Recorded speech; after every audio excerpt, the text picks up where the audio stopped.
I'm sacrificing an hour of work to get my workout in. But that next hour that follows that workout is 10 times more productive than it would have been had I just stayed on my ass sitting in my chair. Hello, everyone, and welcome to the Wellness Dojo podcast, where we provide real solutions to real health and wellness problems. In today's episode, we talk about making time when it feels like you don't have a minute. We explore what highly productive people have in common and how they seemingly create more hours out of the day. We get some amazing insight from the one and only Kyle Craik, where he shares what it takes to really create a functional schedule that works for you and your goals. I know I got a lot out of this episode. Let's get into it. Hey everyone, welcome back to the Wellness Dojo podcast. Yeah. We're kicking it old school a little bit here today. It's the two of us. We got a really great episode for you though. What it's about today, it's like, do you ever feel like there's not enough hours in the day? Or do you see people in your friends group or at work that just seem to be able to get, just more done than any of us, and how do they do it kind of thing? It can be a frustrating thing to witness, and especially if you're trying to fit things into your own schedule and it's not quite working out. And so what I'm excited about today is I'm one of those people that feels like, I don't have a moment. I don't have the time for this. I'd love to put that into my week, but, I'm kind of resistant to it. And the person that we're really talking to today is one of the people that I look to and I go, okay, father of three, double business owner. Wait, you also teach Kung Fu, and it's like, and you're posting multiple times a day, and you're also competing still as a martial artist.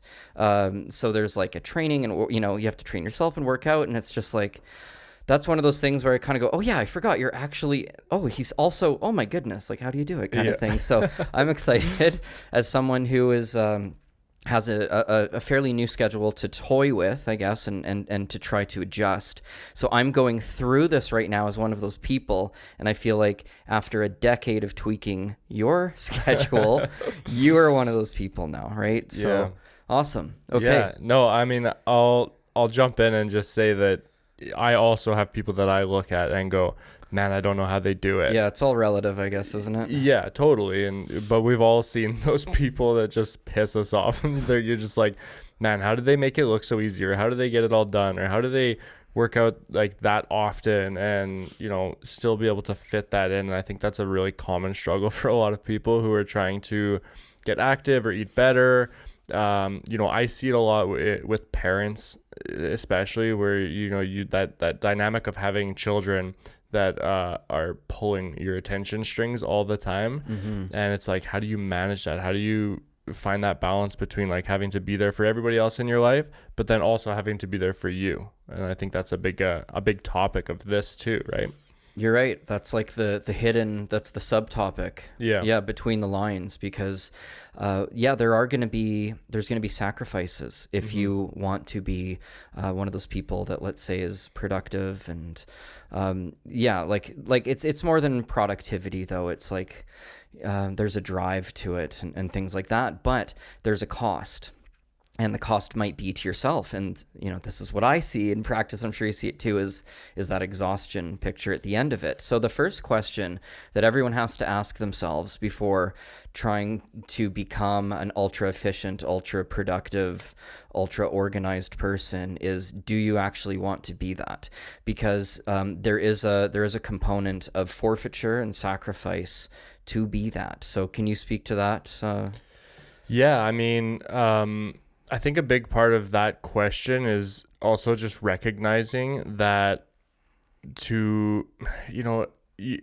a question you're going to have to ask yourself constantly, right? Like that's something I've asked myself over and over again, even with my business and that type of thing, where, when things are getting more stressful, when things are getting to a point where, it just feels like too much or whatever the case might be. Mm-hmm. It's like asking yourself, like, do I still want to do this? Is this still worth it?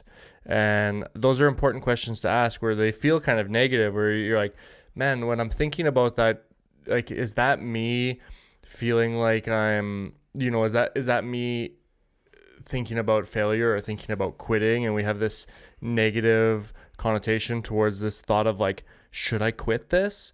But it's actually a pretty empowering thought when you really go down that rabbit hole, so to speak, of should I still be doing this? Because it does kind of lead you towards that, like, why am I doing this? And that's the most important question you can ask yourself for anything that you're doing. Yeah, and if you get through that, on the other side, you're definitely stronger. Yeah. Right? Yeah. And I think you'd gone through a little bit of that when the pandemic hit too, and you got through it. You're like, no, I need, like, my people need me, you know? Yeah. Well, I mean, my business it was struggling leading up to the pandemic, even, whereas, you know, in business and everything in life, like in business with fitness, everything like that, you're going to see highs and lows. Yeah. Right. And, I was definitely experiencing a little bit more of a dip, a little bit more of a low. And like, I was asking myself those questions, like, what do I do if this doesn't work out? And do I still want to do this? Is it still worth this hardship? Is it still worth the sacrifices that I've given up all these years? And then the pandemic came, and it was like, well, everything else is closed, so I'm just gonna I'm gonna ride this out and make this work. And through that time, I was able to do a lot of assessing and figuring out, and really like reigniting sparks, and just like finding those waves again and riding them. And I think that's a big part of it, is riding those waves and just understanding that there's going to be highs, there's going to be lows, and then figuring out, how do I ride those waves effectively and efficiently. Yeah. What are some of the sacrifices that you are aware that you might be making for being as, I don't even want to say busy, as organized and hardworking, as you are. So yeah, I appreciate that. I have had a lot of practice in sacrificing. I mean, as you know, I became a dad at a very young age. And so, yeah, I started running a business. Like, I basically started working as a massage therapist and a personal trainer, sorry. And then, yeah, I had a baby very young. We got married, and it was like, life was just like, boom, you're now a grown up, like fully grown, like forget about your 20s. You are now in the thick of things. And so that really like almost forced me into a lot of sacrifice, because my friends at that time, they weren't a part of that. Like, they weren't in that same phase. So I was like, well, social life that's gone, right? Yeah. Now it's just me, the kid, and the wife. Yeah. And then, I kind of developed that and practiced that a little bit. And, we had to make a tough decision at that time too, of like, do we, back to that question we were just asking, is like, is the sacrifice worth it? Right. And so we sat down, we had a conversation, do I go and get a stable job? Do I go, get something that's more financially stable for us? Or do I keep going towards this thing that I'm going towards? And credit to my amazing wife, she fully supported me, and she's like, no, you go for it, like you gotta go after this thing, right? And yeah, so the sacrifices, like, now looking back, like, social life is a big one. Like, when you're just like grinding and just trying to build and build and build and going towards something, social life is a big part of it. And not just like, I can't go out for drinks and stuff like that, but actual conscious decisions of who do I spend my time with is another really important thing. Because when you are constantly riding those waves and having those highs and those lows, it's so important to have the right people around you. Like, you hear it all the time and it sounds super cliche, but when you practice that, and when you actually do limit certain people, even people that you want to be spending time with and you actually enjoy time with for the most part, it's really important that you evaluate, like, okay, who are the best people for me to spend my time with that actually push me towards that goal, or towards that thing, or towards that dream, or whatever the case might be. So that's a big one, where social life, in our line of work, we're oftentimes helping people. And so when we're helping people on their time, right? Not everybody, I mean, the pandemic's just changed things a little bit with people working from home, but most people are available evenings and weekends, right? And so when most people are available at those times, that means that's when most people are available to hang out and to have fun. Well, that's when, I'm available to work. I have to be available for the people when they're available. And so that becomes my work time. So that social life is severely cut off, especially when you're like really going hard and working a lot. So social life is a big one. did you want to jump in on anything with that before I go on to other sacrifices? Well, yeah, just also that within that, you said, am I going to get a stable job? That's safety and security, right? And some people do vouch for that, and I get that because I had that in a previous life, and there is a part of me that that misses it. Yeah. But it's also a good reminder that safety isn't always your friend. It kind of it'll masquerade as it sometimes, but it can also really inhibit your growth personally and all the other dimensions. So I just wanted to say that there was also a bit of sacrifice of safety there, it sounds like, too. And this is the reason I brought it up, is because it's about perceptions of people. It's like, oh, they have it easier. Like, you never see the evenings and weekends for the first few years. You never see the fear about making it month to month and wanting to go with that knee-jerk reflex into stability. So I just thought that it's just important for people to realize, like, what I wanted people to do is think about, have you asked that person what their life is like? Yeah. Have you asked them, is it easy? And have they confirmed it's easy? They're not going to. And in my experience, it's like the first thing they say is, you go, how do you do it? And they go, oh, it's tough. Like, especially if you're like you're having an actual conversation. Like, I get a lot of that. It's like, it just kind of like the veil just gets lifted for a second. They go, it's almost like, thanks for asking. No, it's not easy. Like, I don't know if I can keep this up. I know that it looks, all good on the, and it's like, so there is a portion of that, but still the people that you do see, they have decided a few things in their life. One is to make sacrifice. And I think another is to this might go hand in hand, but it's really they cut out distractions beyond the things that are really important to them. So beyond like their core values, like what we had talked about previously.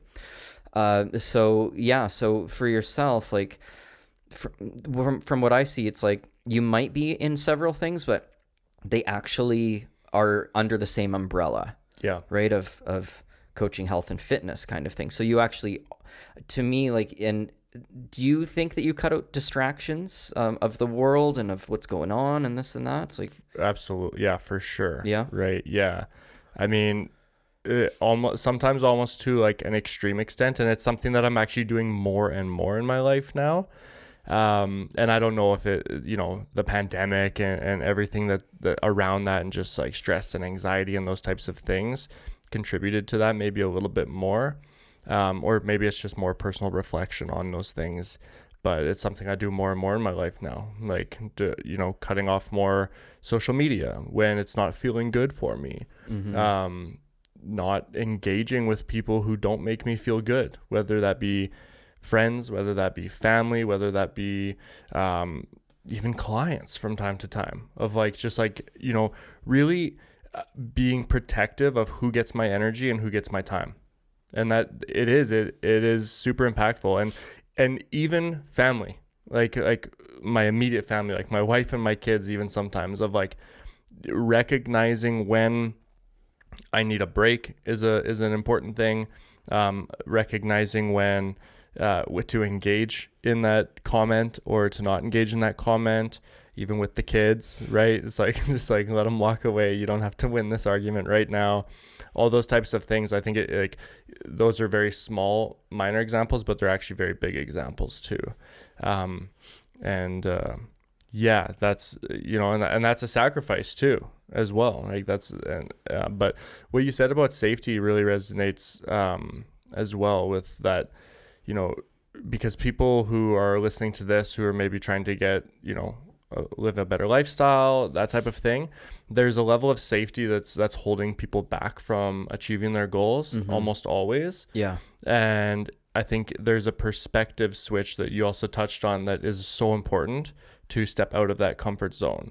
And, I host some men's mental health talks and stuff like that sometimes. And the one example that I gave the one time was, right at the beginning of the pandemic, and like I mentioned, like things weren't going well. I was super stressed, very anxious at that time.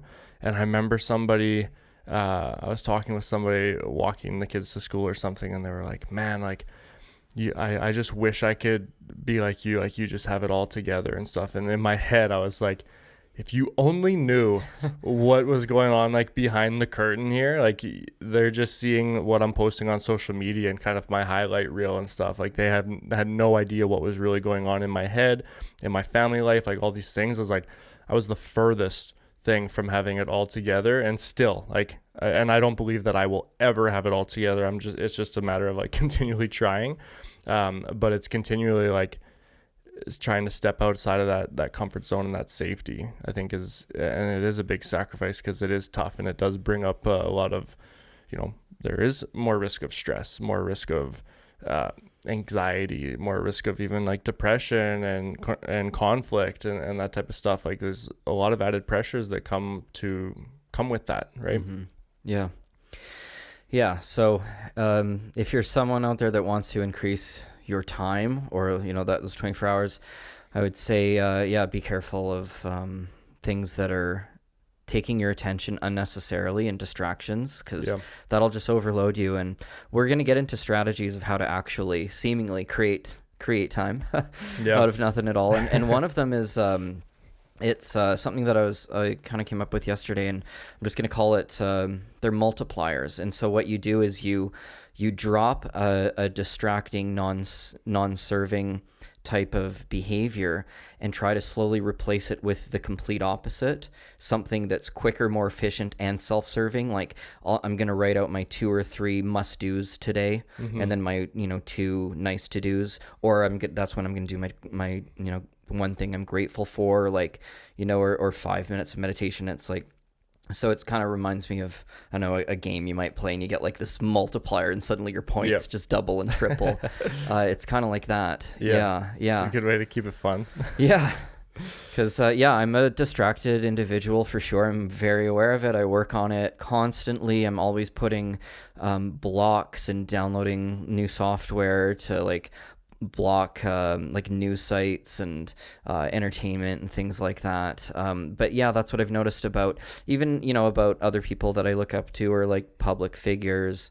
You notice that they are fully into the reason why you're interested in them. So let's say that they're, some sort of, it doesn't matter, an athlete or a leader or a musician or speakers, and you're like, you really admire them, but then you realize that everything that they seem to be about is about that, whatever they're into, right? Oh, yeah. And it doesn't seem like they deviate too much and get into other things. So it's about cutting out the larger scale distractions, and then also, while you're focusing on your stuff, whether it's for an hour or 2 hours, probably cutting out distractions too, because I think that multitasking is a bit of a myth. Open concept environments there's seen some articles that, they've kind of been a bit of a disaster. And so, so just insofar as your work day goes, maybe we can kind of get into scheduling and things like that. But so there's, you obviously need drive, you need goals, you need determination, right? Yeah. And so that's something that has to be cultivated first. Yeah. Right? Which, you have your deeper why and things like that. The exciting news about the why and meaning is you get to assign it to yourself. Yeah. You don't need, if you need help, great. Yeah. Other people that can fill in the gaps in your blind spots and help you. But if you're like, oh my goodness, life isn't meaningful right now, you actually get to define it, so you can kind of turn it around, right? So you need that, but then you also need the strategies and the systems, of course. Yeah. Right? So and I highly recommend that people use external sources to help you discover that why. Right? You might have an idea what your why is, but I have only when I've used a coach, only when I've used external sources and had deep, meaningful conversations around why I'm doing what I'm doing, and having other people prompt and dig. And those are the only times I've ever walked away and gone holy shit. I just figured that kind of epiphany moment. I've never done that on my own, where I can sit down and go oh yeah, okay. That confirms kind of what I had thought about with my why. But it's a different animal when you have somebody else kind of, even if it's a friend, just can you challenge me on everything that I say right now? When I tell you I'm doing this because I want to be healthier. Why do you want to be healthier? Right? Get people to challenge you and like actually question that, because until you're challenged, you're just going to confirm what you already thought, because that's easy, that's comfortable, that's safe, what I've been thinking. But if you have somebody say like, yeah, but what if it's not that? What else could it be? Right? And that's how you really get to the why and to the under the surface of it. But yeah, so when we're looking at kind of the routine, when I look at mine, it's funny because we had Teodinsky was on our podcast recently, and she talked about kind of her ADHD and how she kind of harnessed that. Mm-hmm. And that actually really resonated with me. And I've never been diagnosed with ADHD or anything like that, but that resonated with me in the way that I'm also a very distracted person. And the more I try to cut things out, like distractions and stuff like that, and don't get me wrong, I do limit my distractions and stuff, like scrolling on social media. I'll stop myself, be like, what am I doing? Like, I can put that away right now and focus on this. But the more I do try and like force myself to cut those distractions out, sometimes I find the more I struggle with it. And so sometimes I just recognize like, oh, me being distracted right now might mean that I just need like a quick break. I need to go and like get some fresh air or do something. Maybe it's something that's a little bit less toxic of a distraction. But I think that distractions can be really helpful, at least for me personally. And then the thing that really helps me to stay focused on things is what we just talked about, is like that why, that purpose, mm-hmm. right? When I'm doing work that's inspiring me and I'm inspired to do it, then it's much, much easier for me to stay focused on it. And we talk about this a little bit with exercise and nutrition too, of like focusing on how things feel for you versus just doing it because you have to do it. And the same thing goes for, work with business or even with family and stuff like that. It's like, why do I want to spend time with my family right now? Like, why is it actually important? What am I trying to do here? That makes it a lot easier to focus on family time and focus away from work, and vice versa. Mm-hmm. Right? So it's that purpose behind it is so important. Yep. Right? So you need to have, right, so there's a sacrificial element, there's an element where you need purpose and drive, and then when it comes down to you're formulating your actual routine, there was something that you wrote that caught my eye, and it was something to the tune of, don't try to fit your habits, like don't try to force new habits into your routine, your existing routine. What you do is you have to actually flip and create your routine to fit these new habits and the things that you want to get done. And that one really stood out to me. I had to read it twice. I was like, fit your routine into your habits. And I had to kind of think about that for a sec. But I guess the first thing you need if you want to have a routine is some sort of predictability. A nice sleep-wake schedule would be nice. I know there's people that do shift work, but even if you know what where the flip is and where you actually have certain time, that's good. So if you're scattered, it's probably going to be a little bit more difficult. So there's that. But then, so for yourself, like, do you have an idea of when you like to get up, when you like to start working? Did you fit your routine towards the habits that you want? It's like, yeah, how do you do it? Yeah, it's an interesting thing because my routine is so scattered, and we were talking about this a little bit before, right? Like, I don't I have a routine, but my routine constantly changes because it's very dependent on, when other people are available, right? Even hosting a podcast, when we have a guest on, it's like we have to kind of adjust as much as we try and do podcasts every Wednesday at this time. Is if a podcast guest is not available at that time, then we make adjustments for it. And the same thing happens, right? If I have, if I have a plan for today, but one of my kids is sick and they have to stay home, my plan's just been like completely thrown for a loop. Now I have this whole other priority that I need to be aware of and that I do need to prioritize throughout my day.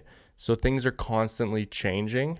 So then from there, like prioritizing, like we talked about, is important, like at the start of a day, like when I wake up, and we have things that do keep us accountable for our schedule, quote unquote, where, for me, I've got 3 kids, they have to get to school. So I have to get up, I have to help them get ready for school, I have to help them get out the door. And even looking at that, it's like prioritizing, like, okay, what matters the most in that time slot?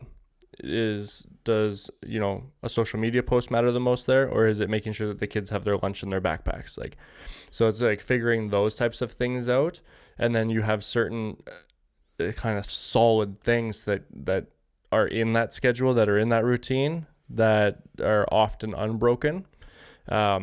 But then from there, it comes down for me to time management throughout that day. No matter how my routine changes, I still have the ability to manage the time in a way that seems effective for me or important for me, right? Yeah, and some of the other advice I was reading was you can plan, it's either the night before or the morning of, and you commit yourself to whatever you can. Maybe it's 2 hours of to-do list time, but sometimes you can't do it in the morning. Like, I prefer to do things kind of in the morning, but sometimes I can't. And so the article was saying, like, be flexible, like you just mentioned, and just move it to the evening.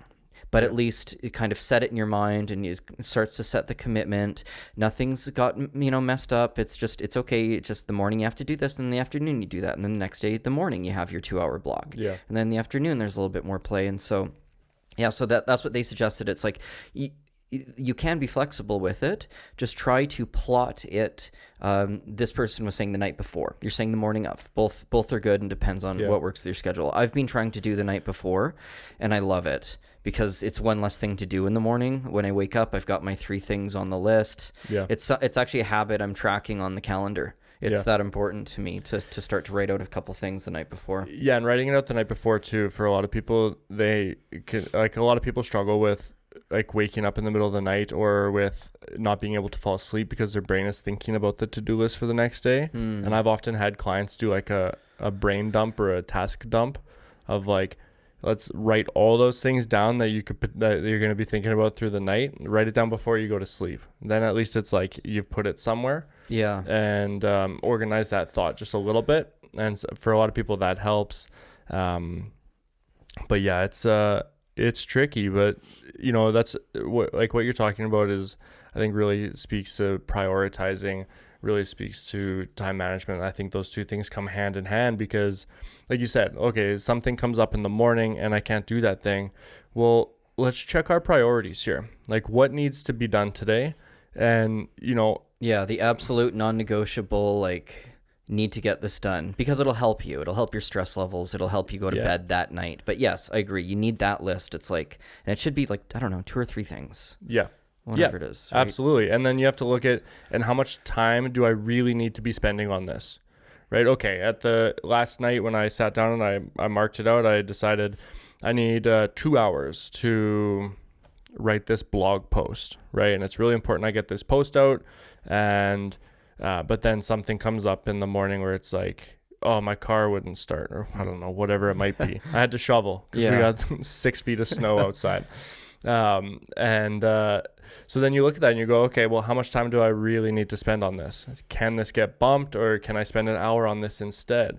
For me, that's a huge thing where just managing that time and just looking at your tasks and getting a little bit more realistic about how much time do I really need to be spending on this, because that makes a big difference, right? And you can get lost in things, and not in the right way all the time, right? Not in a focused type of productive way. Yeah, absolutely. And sometimes in a really great way. Yeah. Like, for example, like journaling. Sometimes, like, I can sometimes spend an hour and a half, 2 hours just journaling, because I just get really into it and it's feeling good and it's flowing. And, I've had to really recognize, we talked kind of about like the riding the waves, the highs and the lows.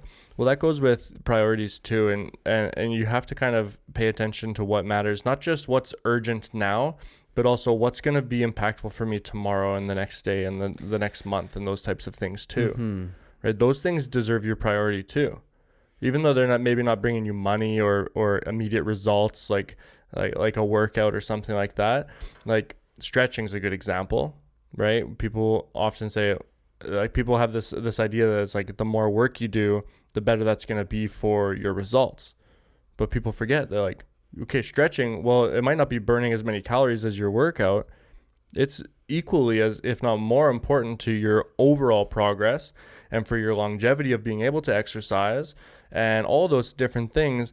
It's an equally important part of that process. But we forget that because we get so focused on the urgent. What do I need to do today to be successful? What do I need to do today to earn an income? What do I need to do today to make these people happy, right? It's like focus on the long game sometimes too, and make sure that we're prioritizing those things. Otherwise, you're going to get stuck in this cycle, and it's going to feel stressful, and it's going to feel like exhausting, right? It's like being on a treadmill. It's going to get exhausting to a certain point where it's like when you're walking and you have all this like this freedom in front of you, it's not as exhausting, right? But when you're just stuck on that treadmill, it's like the mental fatigue sets in too, and you're like, here I go again. Yep. The same routine, the same thing. It's like make time to focus on those things too. I think that's so important. Okay, so quick question. Would you dedicate 30 minutes to something like that then on a day, or and try to do it multiple times in a week? Yeah, honestly, like I don't even think of it like that. Like I used to try and like make everything like very strict of like, okay, I need this time for this and this time for this. I leave that kind of thing for appointments or teaching, that type of stuff, where it has a structured time frame. Yeah. Whereas what I will rather do is if I'm journaling and I like recognize the time or something, and I'm like, oh crap, I've been journaling for an hour now. I should probably, start to shift towards something different now. I'll do that. Or same thing if I've been, writing social media posts and I got stuck. I got writer's block or something, and I'm just like, I've been stuck on this for 20 minutes now. Like it's time to move on. I'm much more in the moment where I'll assess those things versus saying like, okay, I'm gonna spend 20 minutes here and 20 minutes there, and that's very contradictory to a lot of people who are very successful and like really, you got like the David Goggins and those guys who are like discipline and routine and all these different things. And I do believe in those things for achieving goals and stuff. But I also have learned that I have to be kind to myself, and I have to be flexible, and I have to be willing to adjust. And that's a big thing, is a lot of people, I think, struggle with being willing to adjust their schedule and like being okay with days when, I didn't get my urgent to-do list completed. And being okay with the fact that that's tomorrow. Like, okay, I'll do that tomorrow. It felt good to spend more time journaling or more time writing today. And, I'll get to those notes that I had to do tomorrow, or, I'll do that prep work tomorrow, or I'll work on that course tomorrow, or whatever the case might be. But you do get to it tomorrow, right? And that's what I think some people, the unfortunate news is they are lacking sometimes too. Yeah. So you do get to it tomorrow, right? That's kind of the main thing. Yeah. Yeah. But just one thing that stood out, and actually that I had in my mind for a strategy that I did yesterday, and I've just kind of started, was to, when you're planning the things that you want to do, to try to assign some time to them. Because some things might actually take 7 minutes. Yeah. And you think it's going to take an hour to send this one message or email, and it's like, or fill out this form, and it's like it's a few minutes. And so if you're wondering, well, I don't know how much time it always takes for me to clean up my inbox, it's okay. Well, the first time you time it, maybe, if it's a predictable task, but then you kind of know, like, how long it takes to unload the dishwasher, and it's not 25 minutes, it's like 4 minutes, or whatever. And so that's been helping me, so I can put the priorities, and I can go, okay, well, that's 2 hours, that's 30 minutes, that's realistically 10 minutes, and it's like, that's 2 hours and 50 minutes or whatever. And it's like, I got that. I got that. Right. So I really like that. Yeah. And you're so right. And like, when I look at my life, like, I am so nonstop. It's like, sometimes I'll sit back, like, ironically, I'll sit back and like, just like look at a week or a day or something like that. And I'm like, and I've had times where I've been really stressed out about even just thinking about this, but I'm like, I'm always doing something. Like, it's funny. I took a nap, when was it? 2 weekends ago or something. I took a nap on a Sunday, and it was like maybe an hour. And after I took that nap, I was like, I literally can't remember the last time that I just like laid on the couch on a Sunday and took a nap. Like, I'm always doing something. And like, to your point of like, okay, I go to sit down to answer emails, and maybe I've kind of given myself like, okay, at 11 o'clock, I'm going to move on to something else, right? If I finish those emails sooner, then I might take a look over at the kitchen and go, there's some dishes that need to get done, and I need a break from the computer. So I'll get up and get a break from my computer, but I'm not sitting on the couch and doing nothing.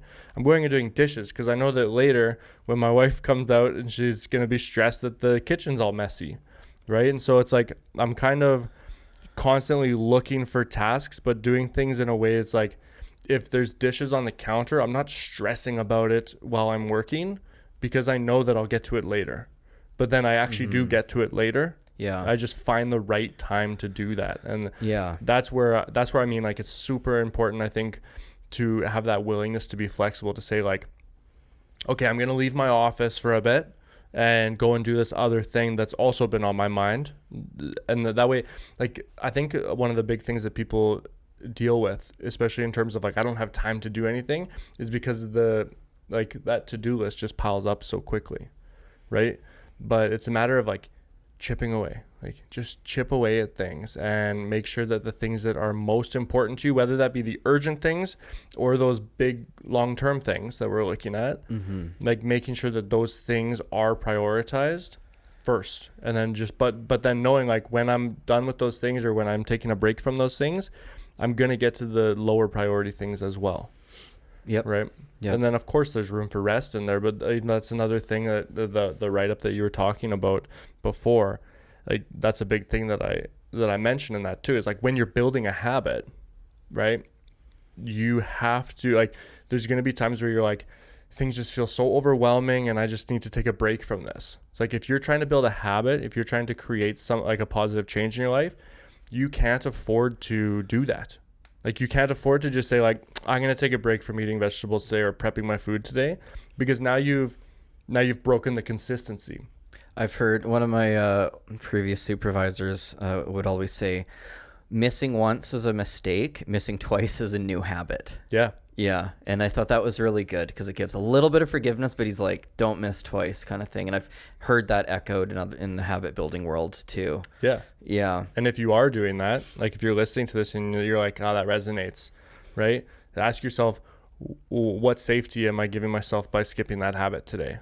Like, what's the comfort there? What is it giving me to not prep those vegetables or to not take that 5-minute walk away from the office and those types of things? Because you make your choices for a reason. Every time we make a choice, it's because whatever we chose gave us something, right?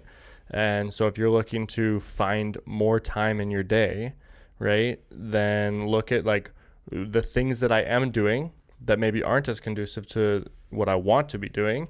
What are they giving me, right? Because they're giving you something, and you're not going to want to hear what it's giving you because it's often something that you're going to feel a little bit self-conscious of or something like that. Yeah. Right? Yeah. When people are saying, why do I keep eating snacks after dinner? Because it's giving you something. Figure out what it's giving you. Yeah. Or what it's soothing deep down, right? Or that's what it would be giving you, is the soothing of likely some sort of negative emotion. Yeah, somewhere. Exactly. Okay, let's get down to brass tacks here, right. Mr. Kyle Craig. And I will remind you are under oath. Yeah. How many hours a day do you work from this time to this time, estimated, as an ultra productive person? Man, I honestly I don't even know. Like, I've been trying to sleep in a little bit more lately. So typically I'm up around like 7 a.m., which is like, I know like most people, again, you hear these like 4:30 a.m. Yeah, I've heard 2:30 and 3 a.m. as well. You hear guys like The Rock and stuff like that, and they're like, wake up at 3 a.m. and make every hour count and stuff like that. I'm like, no, I'm making every hour count in sleep because yeah. But yeah, like I'm often going till, because I just do so many different things. Like I'm teaching martial arts in the evenings till 9:30 p.m. Yeah, usually I'm leaving class around 9:30, sometimes a little bit earlier, so getting home around 10, and then I have to unwind a little bit. And I would venture to say that I also see you making posts on those same days at 8 a.m. Yeah. Right? Yeah, like I will start my day, like my kids, before they get off to school, I've really shifted. They're my number one focus in the mornings now. Now that's a work in progress. I'm not going to lie to you guys. it's not easy because I am drawn to do, right? Like I constantly, like I'm very, very driven. I want to be successful. I have big plans. I have big dreams that I'm chasing. And so, yeah, as soon as my eyes open, I'm pretty much like thinking about like, okay, what's important today? What do I got to do today? How do I make the most of this day? But I'm realizing as I get older, and the pandemic has also helped me kind of refocus a little bit on, that family time in the morning is not going to be there forever. And so it's like, okay, this is also important. And it's also an important part of my purpose and my overall why and my dream that I want to build and why I'm doing what I'm doing. Mm-hmm. They're a massive part of that. And so that, exploring that why and that purpose and stuff like that has really helped me create that balance too. But yeah, I don't even know. I haven't even thought about like how many actual hours I spend. The one thing that I'll say is like, anybody who owns a business will probably agree with this. And if they don't, then they're not working hard enough probably. But like, I get it all the time where people are like, oh, it's so nice to own your own business. Like you have so much like more freedom with your time and that type of thing. And like, kind of like how we talked about before, where you kind of think about like the old like corporate world and stuff like that. And you're like, you often think like, maybe it's more worth it just to do that. Right. Because I look at them like, if I was to look at like the hours that I spend on work or on the business, it's like so far below minimum wage. It's almost sickening. Like, yeah, but it's scary. There's a lot of extra stuff. Yeah. It's funny. And I was just having a conversation with somebody just yesterday, actually. And we were talking about, why people leave jobs and stuff like that. And I said, I think people will stay in a job for less money if they feel more valued, or they feel like they're being utilized more, or they have an actual purpose within that company. People will stay for less money to do that. Yeah. The number one reason why people leave a job is because they don't feel valued, or they don't feel like they have a purpose there. Right. And that's what drives me. Right. That's when I look at that and I go, man, the amount of hours that I'm putting in towards this thing, whatever it is, like it's like the payoff for it is just, it's probably, when you look at it from only monetary standpoint, like it's so minimal, but it's that thing inside you that it feeds, that it makes it so worth it. Right. And yeah, so just to, loop back to some of our earlier questions about, you see that person and what they're getting done every day, how do they do it all? There is another side to it, and you have to ask yourself, do I want this? Do I want to be on a training call or a coaching call at 8 a.m. and still working like people are dependent on me to give them life advice or train them in martial arts up till 9:30 p.m. Yeah. That there is an element to that, because I've seen it. And the last time you and I, when we had our meeting it was 9:30 in the morning. That was the first thing I had really done that day, other than, a few things around the house. And I believe I had seen you had made a post, and then I realized you had already had a client before then too. Yeah. So, yeah. Yeah. I mean, and when I look back, like, so you triggered something in my mind that I really want to touch on with people who are working towards maybe a big goal or a big, maybe it's a dream or maybe it's a purpose, whatever. But I've come a long way since, like, in terms of like work-life balance and stuff. Like, I have come a long way, but when I was starting my business and when I was like building a client base and really trying to get a name for myself first, like, it was a freaking grind. Like, I was working 3 jobs, sometimes 4, where I was working at a gym, I was working at a chiro clinic, I was doing clients on the side, like, and and then family time in between that too, and like all this stuff. And like, when I talked about like I had no social life, like I literally had no time to create a social life. And it's not that like we didn't have friends that like I could easily sit here and give you some sob story about like, oh, it's so hard to get friends when we, were young and had kids and stuff like that. But the reality is, I wasn't creating space for that. Like, I created that struggle in my life. But it got me to the point where I am today, where now I can sleep in until 7, right? Where like I remember days where I'll give you a quick story here if we have time for it. But so one of the first clients that I ever had on my own, I remember signing this person, and we shook hands, and I was super excited. I was like, my first personal training client on my own. And then before I left, they said, oh, there's just one catch. Like, I have to work out. It has to be before 5 a.m. because this person was like, you know, high-end corporate job and stuff, and they had to be at work at 6 kind of thing. And I was like, I remember just like being so like deflated for a second, but then I was like, this is a short-term sacrifice for a long-term thing, right? And so when I had this client, like I left my house at 4 a.m. and proudly left my house at 4 a.m. to the point on my social medias, I was like putting timestamps on it, like, look how hard I'm working. And then I would leave that client. I would go straight to the gym and start working at the gym. So then I would have like a 6:30 client at the gym. I would work at the gym until giving an example, I remember my one Friday was work at the gym until I think noon. And then from 1 until like 6 or 7 p.m. I was at the chiro clinic doing a massage. Like that was like a typical day for me. And then I get home and the kids were like, good night, Dad. Okay, good night. And then, you know, it was really not conducive to a family life. Like it was really, really difficult on my wife and stuff.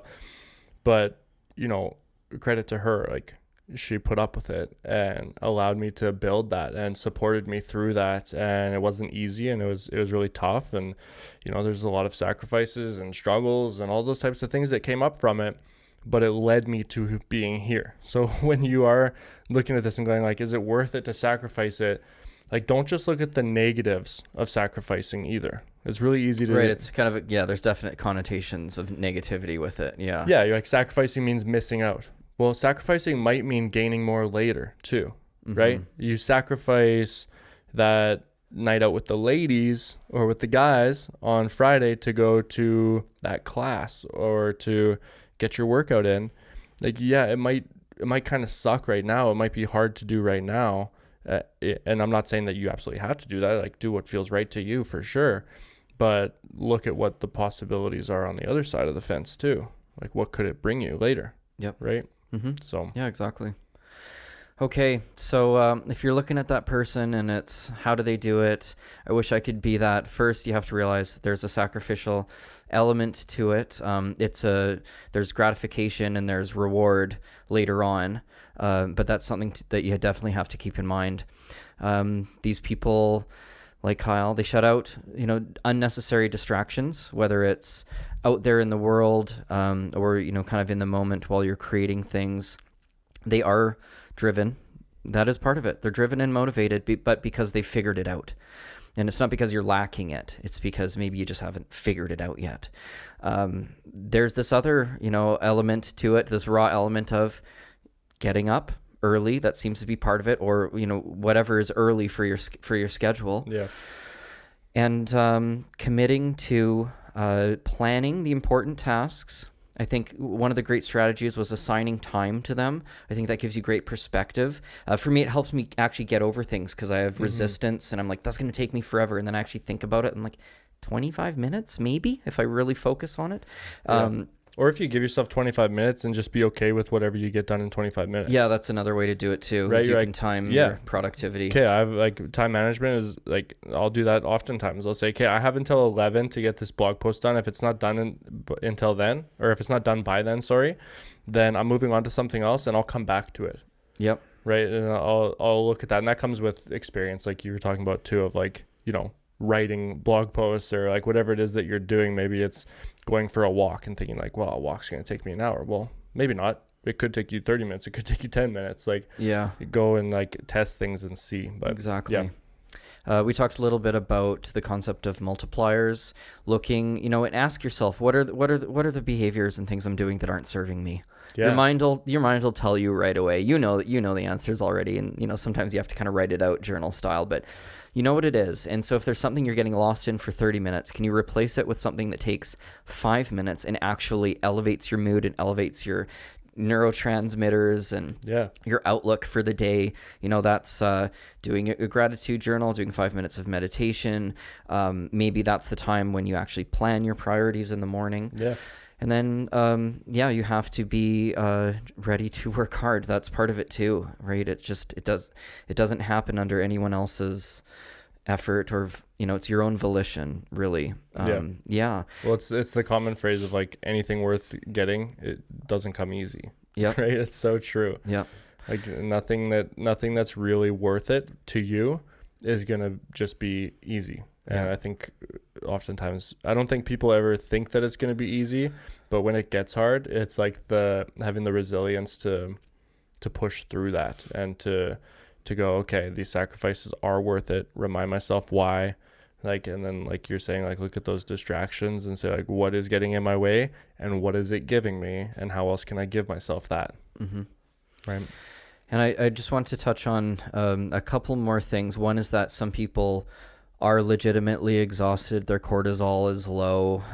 Maybe they have an undiagnosed condition. They have anemia or something that they're not aware of, and that's impacting their energy. So that's part of it too. So if you suspect that might be you, that's where I come into play. That's where you come into play as well, because there's a lot of guilt around not being ultra productive, but like sometimes there's legitimately something going on. Yeah. So just be aware that that's a possibility too, and get ready to be really easy on yourself if that's the case. And that's what we find in lab testing. Yeah. I find it's like it relieves guilt, and especially what I find, just I don't know if it's coincidence or not, but with mothers, they're so guilty. They feel so guilty that they can't give energy for 12 straight hours a day and like at a 10 out of 10 and stuff like that. And then sometimes lab results come back and they have low vitamin D or B12 or something, or iron. Yeah. The last concept I wanted to just mention was this concept of, if you want to be an ultra organized, productive person, it's to think of it like being a productivity athlete. And that's, so of course there's an element of being regimented, training hard and things like that, but also athletes rest hard. They eat really well. They make sure that they have other things in their life that promotes focus and attention and a stable mood, and like good sleep habits. Mentioned that a little bit earlier too. So yeah, you do have to really you have to think of yourself, even though you're not maybe getting paid the millions of dollars to be an athlete, like you are still, your body and mind and like your vessel is very valuable. You have to take care of it like it's something that's very, very valuable. That's the whole, I guess, my body is a temple kind of thing. Yeah, that's a huge topic that we could dive super deep into as well. That we put it on the list for a future episode. That's right. But yeah, it's that self-care, and that's when you see these people who are, in such great shape and appear so successful with their business and seem to have it all together. It's no coincidence. Like, those people are prioritizing their workouts and their self-care and their sleep and their nutrition because they recognize that it makes them better for everything else that they're doing. Downstream effects, right? Yeah. So, okay, I'm sacrificing an hour of work to get my workout in. But that next hour that follows that workout is 10 times more productive than it would have been had I just stayed on my ass sitting in my chair. Like, that's something that like that's a huge part of my routine, and my ability to stay focused on things as well is just like prioritizing that time for myself and the things that I do for myself that make me who I am and that lights me up inside in my core. Because when I'm not doing those things, I struggle with everything else in my life. I struggle with family life. I struggle with being productive, being efficient with my time. But when I'm getting workouts in, when I'm eating well, when I'm sleeping better, when I'm prioritizing like activities that make me feel good as well, and doing more of the work that makes me feel good, man, it's just like your creative mind is more effective and more active, and you're laser focused on certain things. You're actually like, more opportunities seem to come to you in that state as well. It's something I can't really explain, but it's just so vital. Awesome. Okay, everyone. Well, you heard it here. You heard it directly from the source. I would say that, you cannot add to an already full and dysfunctional schedule. Yeah. I just, I love that concept. It's like you you either have to adjust the schedule, the routine, change it. You have to find your motivation, your deeper why, your purpose for doing these things, for getting through the difficulties, for shielding the sacrifices and things like that. So really appreciate the insight today. I think that's going to help a lot of people, and to hear your honesty and the realness about it too. Yeah, man. And I would say too, just to cap it off, is for anybody who's listening, who's trying to be more productive, like the less you can focus on like what other people's life looks like, and the more you can just focus on like what seems right for you, I think the more productive you're going to be in all these things that we talked about too. Because if you're constantly looking at that person that you see on social media that seems to have it all together, and why don't I do things like them, or why can't I be as productive as them, well, you're only going to find answers that don't suit that, like that don't suit your goals. But if you can just focus on like, what do I need to do to just be a little bit more productive today, now you're going to start to find some answers that actually are conducive for you. Yeah. Okay, appreciate it. Yeah, thank you, my man. All right. That was fun. Thanks, everyone. All right, we'll see you guys in the next episode. See you on the next one. For additional support or to work with one of us one-on-one, go to our website, www.wellnessdojo.ca. You can also find us on Instagram @WellnessDojoYYC, or on all other social media platforms searching The Wellness Dojo. We'll see you in the next episode.